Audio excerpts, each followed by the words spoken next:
if this team somehow, like, say they don't make a deal for a goalie, I do still hold very firm in the belief that, like, there should be at least one or two trades made by the deadline. There just should be. Like, because the same way that you can look at it as saying, like, hey, you're trying to chase that last playoff spot, maybe that goes into the calculus of whether or not you go and get a goalie or not. I can also look at it the inverse way, where I say, all right, 12 points right now is what separates the Flyers right now at the 10th worst odds and San Jose at the second worst odds. Again, Chicago's in their own kind of place, and San Jose is starting to fall further into that same realm where it's like they're going to be in a class of their own in terms of how bad they are.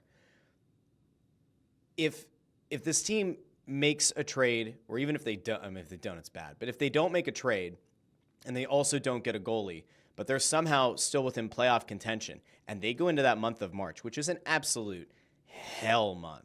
Yeah. If they somehow galvanize and they make a run, for as much as I'm a team, go and get the top pick, if they actively don't do anything to improve the team, and that team somehow goes out and just competes every night, and they pick up the wins, and they make the playoffs, and they go as a hot team, fundamentally, from a long-term view, I hate it, but like at least in terms of like the season itself, it's kind of hard to argue. If they get hot against that set of teams, and they go in as a battle-tested group, you would also then presumably be getting top-level goaltending out of two of the three of Ersin Kolosov and Fedotov, which from a longer-term play is probably also a good thing.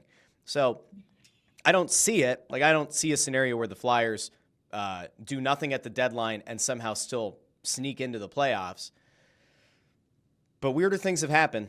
Like, we've seen it. I don't think that the Flyers then go and pull off a round one upset. They probably are an easy out, and then we're talking about hockey purgatory again. But not necessarily an like, easy out, Russ. They're not the way they play. Like, if they play like this and got the extra save, you don't know in a playoff series. Then let me rephrase really it. Not don't. an easy out. I just mean like a first-round exit. Like, I think eventually the playing as a team, there is a lot to be said for it. But when the rubber hits the road in the postseason, yes, there have been complacent teams before, and Tortorella has led an 8 seed to a first-round win. I just don't know if this team has it, but we're very far away from even having to decide if they do or they don't.